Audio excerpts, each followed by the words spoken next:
gimmick, but it's a neat gimmick. All right. I wanted them to cover some of their carpets with more of the Kirby carpets. Get like some of the... They're good. They're good. All right, so we're starting things off at Pokemon Stadium 2. A fine enough start. Oh my god, he's using a different Luigi skin, and also he's dead. Yeah, good. Good for you. Now, if I'm a betting man and a BigBoss fan, a R.O.B enjoyer, I'm trying to see that happen at least 5 more times. The character has so much potential for deleting stocks, controlling space, whether it's on the ground, in the air. And Gyro does such a good job of all of that. And an important interaction right there, how he can stop the fireball. That's actually a huge aspect of defense in this matchup. Yeah, if GuyGuy is forced to rely on it setting up Zair as the main form of neutral and fireballs being shut down mid-screen, that's going to be extremely rough. And not going for a potential down throw conversion. He said maybe we're looking for this edge guard. Run off dare? No, looking just to snipe, looking to chain out. Yeah, I mean, Luigi down tilt's a house of a move, especially given that it's comparable to R.O.B's own down tilt. But even you could argue slightly better, being -2. Yet down a whole stock like this, Luigi's not exactly known for some high stock capabilities, but that dash attack could certainly do it. This boy's really going to make me watch dash attack kill someone at a major. Oh, weak back air, excuse me. All right. We're scholars here.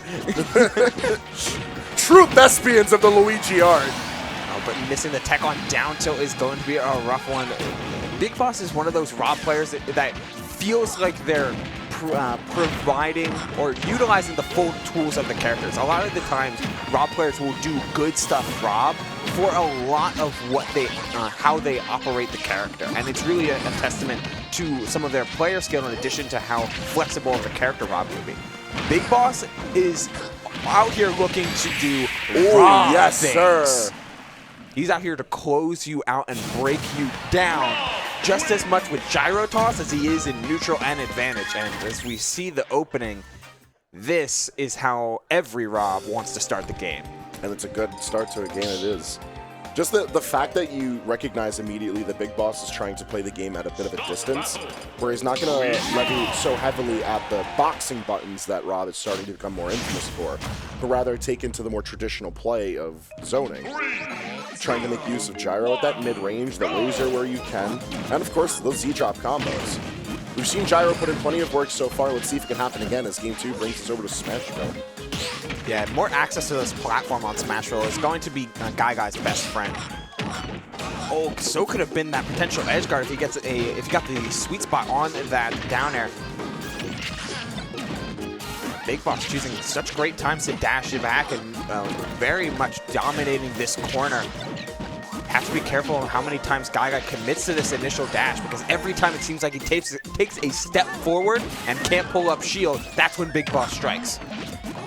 I'm actually really surprised that BigBoss is giving so much respect to GuyGuy with how much he's dashing back, but at the same time, he's really confident with how much he's able to take back that space. Some really good damage utilizing this platform in order to keep the lead in their favor.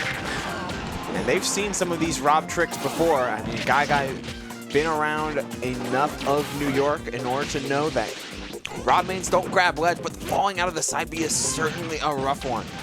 102 to 122. Holding on to this stock is going to be a huge matter, because it'll mean who gets to fall into the other's trap. What kind of trap was that?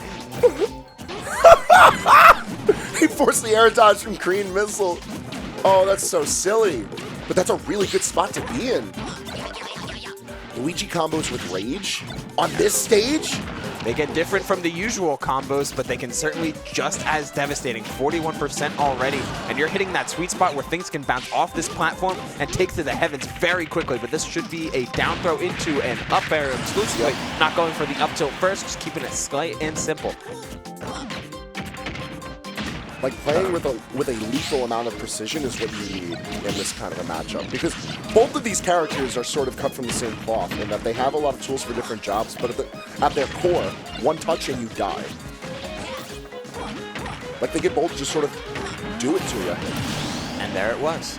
He touched him in the right corner, and he died on the left side of the platform. just how it goes with sometimes with these characters. And on a small stage like Smashville, everything is a resource. Every part of the stage is a resource just about from anywhere. And no part of that ledge is safe from Rob's back air. Hitting so low and spacing that so well is BigBoss. Oh, where are we going? Oh, like it's still connected. Air dodging to the ledge wasn't enough, but he saved his jump. The misfire, but he doesn't have his jump still.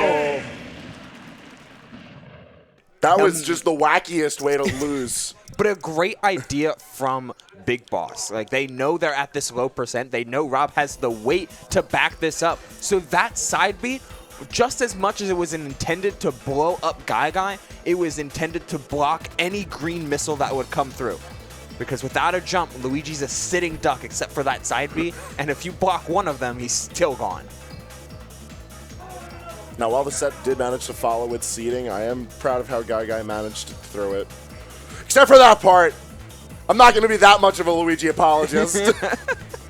Game 2 was really close. I really let it see GuyGuy's adeptness on a stage like this, and when he's setting up the interactions for himself, he looked adept at giving and just as much as taking. But BigBoss was able to deconstruct a lot of their recovery habits to where if it wasn't a near miss, then that Luigi was dead off stage. Yeah. And we didn't even see some of the more prominent tools of edge guarding for Rob, things like down air or forward air even. It was just hampering play close to ledge, closed off with a side B.